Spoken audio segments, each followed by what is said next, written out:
Hey everyone, hope you're well. I'm drawn to do a full tarot reading for you today. When I say full tarot reading, it's just going to be a spread, an overview. Obviously it's for the general collective, so it's not a one-to-one reading for you.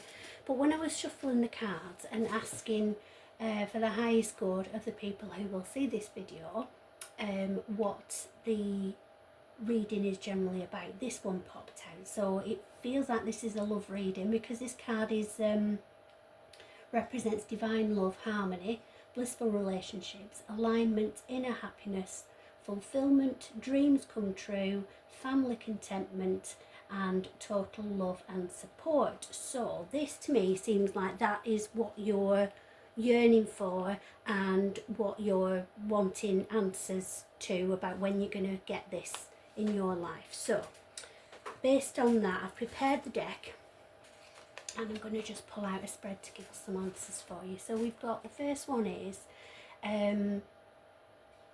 right, so this is about having a bit of thinking time. It's the Four of Cups and it's about contemplation, a bit of apathy, a bit of lack of get up and go, just wanting to, it's kind of like yeah, I'm given to say it's sitting at home licking your wounds. So whether this is because you are recently out of a relationship that wasn't fulfilling or that actually was hurtful in some way, or whether it's just that you're feeling lonely and you're just wanting some alone time, just to think things through.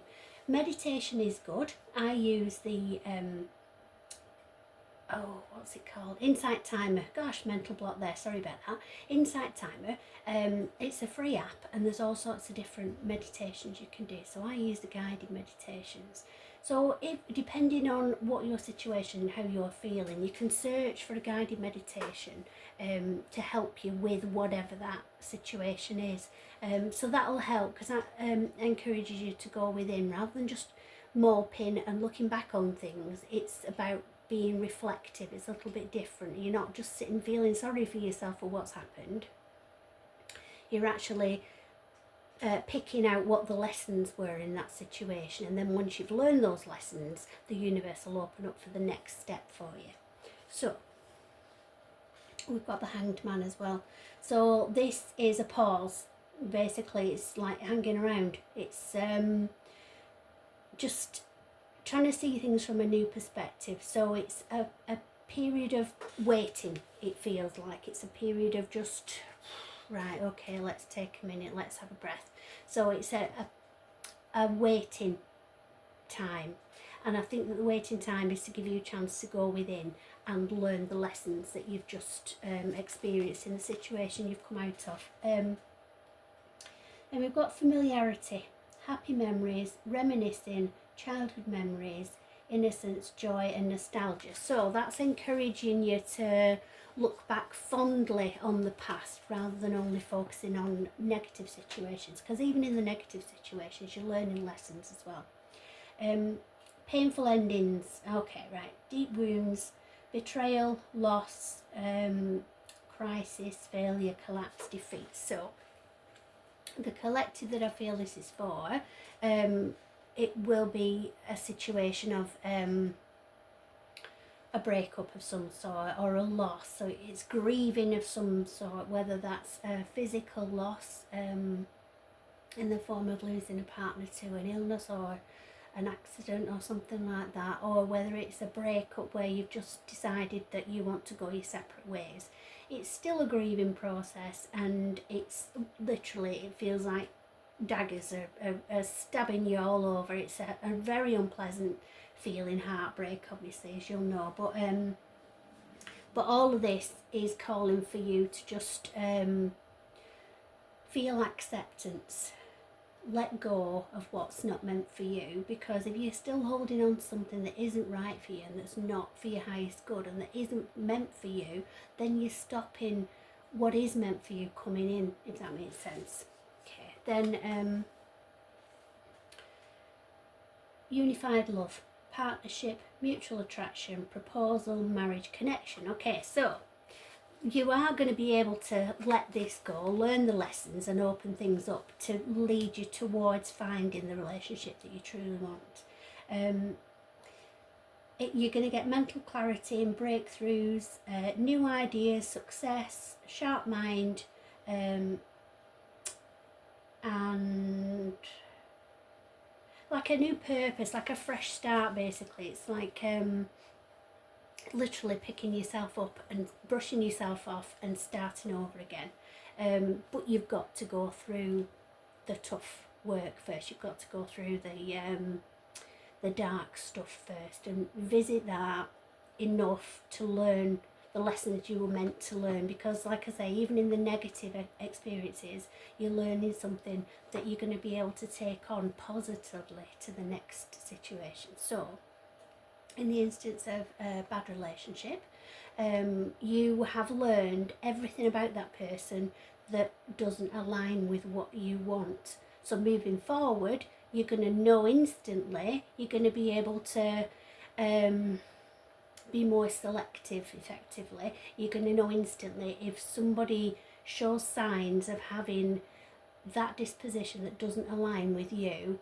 You're going to be able to save your time knowing that actually that's a deal breaker for you. So you've learned lessons and you're now opening up, ready for a fresh start.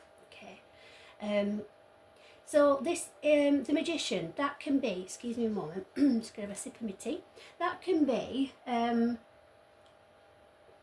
somebody who's actually doing the work on themselves. The wording on the card is action, creation, manifestation, power, self-confidence, clarity, willpower, skill and creativity. But it's a card of somebody doing the work, being prepared to look at themselves and look at what they're learning from a situation, no matter how difficult that is. So I feel that that's representative of you. You're actually doing the work on yourself. And then we have the Queen of Pentacles. So this is somebody who's nurturing, practical, providing financially, possibly a working parent. So this could represent you, but it's somebody who literally holding on to the pentacle there. It's somebody who's very switched on and is not necessarily the breadwinner, but somebody who's capable of making sure that there's food on the table and a roof over everyone's head. So somebody who's very switched on and knows what needs to be done in life. The Devil card. So this can be, okay, so the my interpretation when the Devil card comes up, I've not used these cards very much because they do have their own little words on them, but the way I've taught myself to interpret tarot cards, I interpret the Devil as being a period of letting go of the past and looking creatively forward to create the future that you want. The wording on here is a shadow self, attachment, addiction, restriction, sexuality, temptation, seductive, destructive behaviour, materialism, codependency and toxicity. So that's not my interpretation of that card, and in relation to this, I just think it's following on the story that we're getting out of these cards. I think it's being creative about knowing what you want your future relationship to look like, what your ideal person will make you feel like, because it isn't about looks, it's not about anything superficial, it's about how that person aligns with your soul, your personality, and how you get along with each other. So it's figuring out what you want, I feel, rather than what's on that written on that card. And then we've got the Four of Pentacles, which is saving money, security,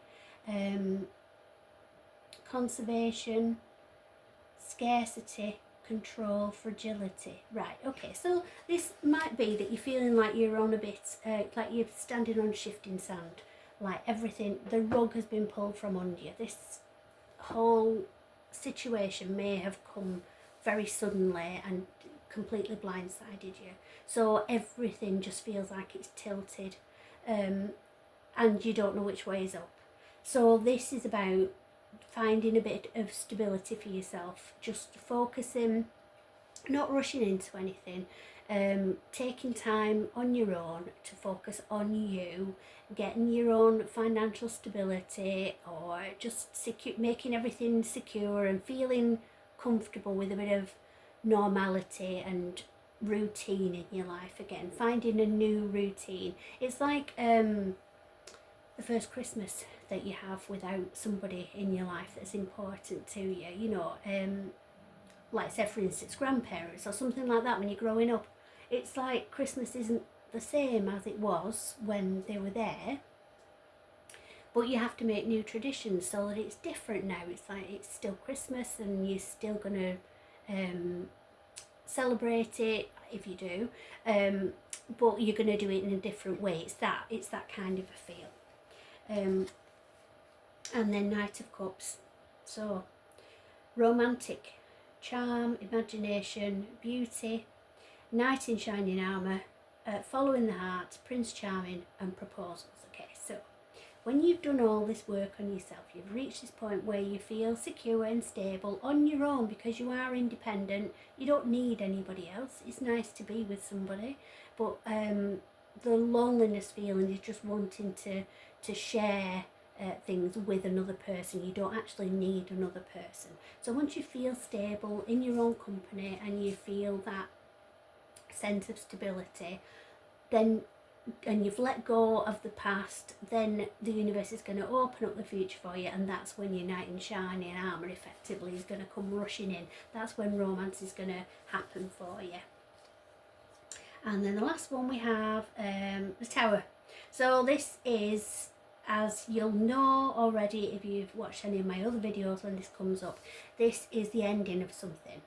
It's literally something crumbling away. So it could be, it's usually an ending in a way that you've held on to something that you shouldn't have done for longer than you should have. So in the instance of work, for example, it could be that you're staying in a job that doesn't bring you happiness and joy, and you're staying in that job just because you feel that you have to, just to keep the money coming in. But actually by staying in that job, you're making yourself ill, you're not happy, so that filters through into your home life as well. So that lack of joy will just spiral out into every area of your life, and the universe won't accept that. They want what's best for you. The universe or source or God, whatever you see that as, wants what's best for you. So staying in a situation that's making you miserable and a toxic environment isn't good for you. So a tower moment will happen if you're not making the choices and the steps to get out of a situation that isn't good for you yourself. Then the universe will step in and do it for you. And it's literally like, so imagine being in an old ruin of a castle, and there's a storm coming and you're crouched down hiding in the middle of this castle, and lightning strikes, the storm's raging, and you're curled up in a ball in the middle of the castle trying to shelter, but the walls start to fall down. So literally everything is crumbling around you. The longer you stay in that situation, the more danger you're in and the more it will hurt, literally.